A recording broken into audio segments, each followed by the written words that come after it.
बीते साल की 4 अक्टूबर को आम आदमी पार्टी के राज्यसभा सांसद और पार्टी के संस्थापकों में से एक संजय सिंह की प्रवर्तन निदेशालय के द्वारा गिरफ्तारी कर ली जाती है, वो भी दिल्ली के तथाकथित शराब घोटाले मामले में आरोपी बनाकर।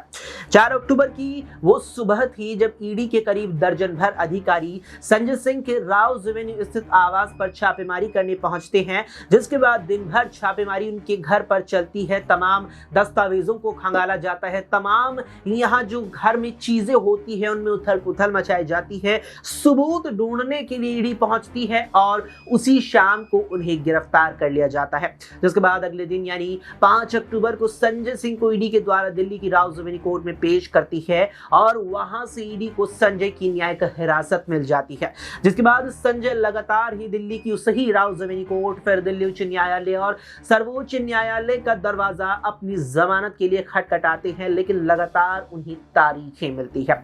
इसके बाद लंबा वक्त गुजरता है और फिर आती है 2 अप्रैल की तारीख। 2 अप्रैल वो दिन होता है जब संजय सिंह को आखिरकार सर्वोच्च न्यायालय से जमानत मिल जाती है, वो भी ईडी के बिना किसी हस्तक्षेप की। ईडी से सर्वोच्च न्यायालय सुनवाई के दौरान पूछता है कि क्या आपको इस बात से कोई आपत्ति तो नहीं अगर संजय को अब जमानत दे दी जाए। इस पर ईडी अधिकारी या कहीं की उनकी ओर से पेश हुए सॉलिसिटर जनरल तुषार मेहता साफ तौर पर इनकार करते हुए कहते हैं कि हमें संजय सिंह की जमानत से कोई आपत्ति नहीं है।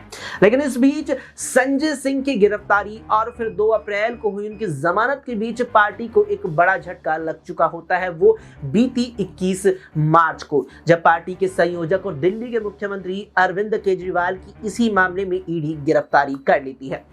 दरअसल मुख्यमंत्री अरविंद केजरीवाल को ईडी प्रवर्तन निदेशालय यानी कि दिल्ली के तथाकथित शराब घोटाले मामले में पूछताछ के लिए बुलाने के लिए समन भेजती है। पहला समन अरविंद केजरीवाल को 30 तारीख को भेजा जाता है, 30 अक्टूबर को, और 30 अक्टूबर को भेजे गए समन में 2 नवंबर की तारीख तय होती है कि केजरीवाल जी आप इस दिन आइए और तमाम सवालों के जवाब दीजिए, हमारे साथ हमारी इस जांच में सहयोग कीजिए। लेकिन मुख्यमंत्री अरविंद केजरीवाल ईडी के समन पर पेश नहीं होते, उसे पूरी तरीके से दरकिनार कर देते हैं। इसके बाद ईडी अगला समन भेजती है, फिर केजरीवाल पेश नहीं होते और फिर तीसरा समन भेजती है। लेकिन इस बीच सवाल अरविंद केजरीवाल को लेकर ये रहता है कि मुख्यमंत्री अगर ईडी के तीसरे समन पर भी पेश नहीं हुए फिर प्रवर्तन निदेशालय क्या करेगा। दरअसल आपको बता दें कि ईडी के नियमों के मुताबिक वो किसी भी व्यक्ति को पूछताछ के बुलाने के लिए जब समन भेजती है तो नियम ये कहते हैं कि वो 3 समन भेज सकती है, लेकिन अगर पहले, दूसरे और दूसरे के बाद तीसरे समन पर भी अगर उक्त व्यक्ति पेश नहीं होता है तो ईडी उस व्यक्ति के खिलाफ न्यायालय जाकर गैर जमानती वारंट जारी करा सकती है और उसे सीधे तौर पर गिरफ्तार कर सकती है। यही बात केजरीवाल को लेकर उठ रही थी कि क्या अब केजरीवाल की गिरफ्तारी होगी, लेकिन ऐसा नहीं होता और तीसरे के बाद फिर चौथा, 5 और करते करते 9 समन आ जाते हैं। हालांकि 9वें समन पर चौंकाते हुए अरविंद केजरीवाल ईडी अधिकारियों को अपने यहां निमंत्रण देने के लिए कहते हुए नजर आते हैं, पर ऐसा भी नहीं होता और फिर तारीख आती है 21 मार्च की, जब उस शाम को अरविंद केजरीवाल के आवास पर ईडी अधिकारी आखिरकार पहुंच जाते हैं और उन्हें गिरफ्तार कर लिया जाता है। इस सब के बाद आम आदमी पार्टी का भारतीय जनता पार्टी और तमाम इस प्रकार की मुख्य केंद्रीय जांच एजेंसी के खिलाफ विरोध प्रदर्शन शुरू होता है और खासतौर पर आम आदमी पार्टी और उसके तमाम नेता कार्यकर्ता कहते नजर आते हैं कि सभी केंद्रीय जांच एजेंसी, चाहे सीबीआई हो, चाहे ईडी या अन्य कोई एजेंसी हो, वो बीजेपी की केंद्र सरकार के दबाव में ये कार्रवाई कर रही है, क्योंकि बीजेपी आगामी आम चुनाव थोड़े ही वक्त में होने वाले लोकसभा चुनावों से डर गई है। ये बात लगातार विपक्ष कहता है और इसीलिए बीजेपी ईडी सीबीआई के जरिए अपने विपक्ष के नेताओं को गिरफ्तार करा रहा है, ये लगातार बात कहता है। इस बीच लगातार आम आदमी पार्टी के दिग्गज नेताओं के द्वारा यहां प्रेस कॉन्फ्रेंस की जाती है और सभी प्रेस वार्ताओं में जमकर वो बीजेपी पर हमला करते हैं। ऐसे में पार्टी के यही दिग्गज नेता संजय सिंह एक प्रेस कॉन्फ्रेंस करते हैं जहां वो बीजेपी पर और प्रधानमंत्री नरेंद्र मोदी पर जमकर हमला बोलते हैं। जरा उनका वीडियो ये देखिए और सुनिए क्या कुछ कहते हैं संजय सिंह प्रधानमंत्री को लेकर नजर आए। भारत के प्रधानमंत्री घूम घूम के 400 सीट मांग रहे हैं, उनके सांसद, उनके नेता घूम घूम के 400 सीट मांग रहे हैं। ये 400 सीट उनको अपने काम पे नहीं चाहिए, इस बात पे भी नहीं चाहिए कि उन्होंने बेरोजगारों के लिए क्या किया, नौकरियां दी कि नहीं दी, महंगाई कम किया कि नहीं किया, किसानों की आय दोगुना हुई कि नहीं हुई, सबको पक्का मकान मिला कि नहीं मिला, काला धन आया कि नहीं आया, 15 लाख खाते में गया कि नहीं गया, इन सवालों पे वो चुनाव में वोट नहीं मांग रहे, अपने किसी काम की चर्चा नहीं करते। इलेक्टोरल बॉन्ड के भ्रष्टाचार हो, चाहे नोटबंदी का भ्रष्टाचार हो, किसी मुद्दे पर चर्चा नहीं करते। चाहे पूंजीपतियों का 15 लाख करोड़ माफ करना हो, किसी मुद्दे पर चर्चा नहीं। क्या 400 सीट दे दो, संविधान बदलना है। 400 सीट दे दो, संविधान बदलना है। और ये इनके अयोध्या के सांसद लल्लू सिंह जी एक सभा में खुलेआम कह रहे हैं 400 सीट इसलिए चाहिए कि संविधान बदलना है।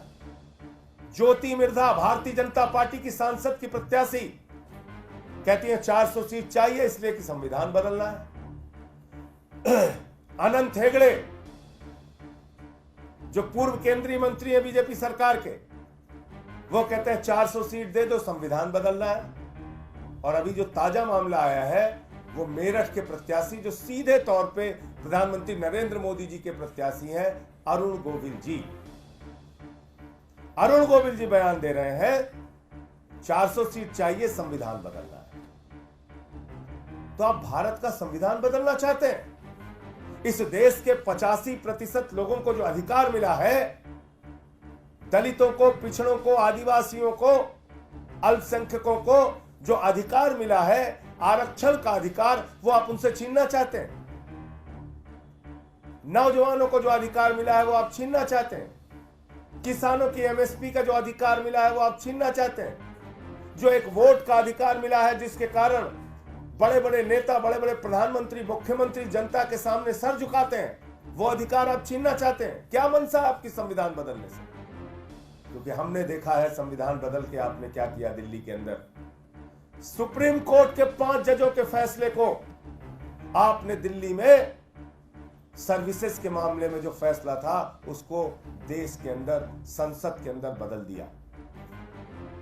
जब चुनाव आयुक्त की नियुक्ति में मुख्य न्यायाधीश को रखा गया, उस फैसले को आपने संसद में बदल दिया। तो आपकी मंशा जाहिर है, आप नागपुर का संविधान इस देश में लागू करना चाहते हो। और मैं आपसे कहना चाहता हूं, भारत का संविधान बाबा साहब डॉक्टर भीमराव अंबेडकर के द्वारा लिखा गया संविधान, उससे अगर कोई छेड़छाड़ करने की कोशिश करेगा तो उसके खिलाफ जान की बाजी लगा के हम लोग लड़ने का काम करेंगे। बाबा साहब के संविधान से छेड़छाड़ करने नहीं देंगे, आरक्षण खत्म नहीं करने देंगे, आपको किसानों के हक नहीं मारने देंगे, युवाओं के हक नहीं मारने देंगे। तो सुना आपने यहाँ पर कि किस तरीके से संजय सिंह प्रधानमंत्री नरेंद्र मोदी और भारतीय जनता पार्टी के नेतृत्व वाली केंद्र सरकार पर हमलावर होते नजर आए। साफ तौर पर उनका कहना रहा कि बीजेपी के राज में महंगाई, बेरोजगारी बढ़ी है और कोई भी फायदा जनता को बीते 10 सालों में नहीं हुआ। ऐसे में अब जनता बदलाव देख रही है। ये बात लगातार संजय सिंह अपनी इस वीडियो के दौरान कहते नजर आए। लेकिन केवल आम आदमी पार्टी नहीं है, पार्टी के अलावा जो इंडिया गठबंधन के तहत तमाम सहयोगी दल यहाँ पर हैं, वो भी बीजेपी पर जमकर निशाना साध रहे हैं। केंद्रीय जांच एजेंसियों के उपयोग को लेकर लगातार विपक्षी पार्टियां, लगातार कांग्रेस नेताओं का कहना है कि Bharatiya Janata party ED, CBI जैसी एजेंसियों का दुरुपयोग कर रही है, हमें यानी कि विपक्षी नेताओं को गिरफ्तार और उनके खिलाफ झूठे मुकदमे दर्ज कराने के लिए। अब यहां पर देखना है कि संजय सिंह जेल के बाहर खुद तो आ गए हैं जमानत लेकर के। सर्वोच्च न्यायालय ने साथ ही ने चुनावों में भागीदार बनने की अनुमति भी दे दी है। लेकिन इस बीच किस तरीके से वो अपने बड़े भाई के रूप में मानते हैं जिन्हें, यानी केजरीवाल के लिए किस तरीके से संजय सिंह तमाम सबूत जुटा पाते हैं और क्या उन सबूतों के आधार पर संजय सिंह सबसे पहले अरविंद केजरीवाल को इस मामले में जमानत दिलाने में कामयाब होंगे या नहीं, ये बड़ा सवाल यहां पर बनता है। इस बीच आपको बता दें कि दिल्ली की शराब नीति 2021 में लागू हुई थी और 2022 में यानी लगभग 6 से 7 महीने बाद दिल्ली के मुख्य सचिव नरेश कुमार ने उपराज्यपाल वीके सक्सेना को एक रिपोर्ट सौंपकर ये बात कही कि जो शराब नीति आई, नई शराब नीति में दिल्ली सरकार के द्वारा व्यापक स्तर पर घोटाला किया गया है।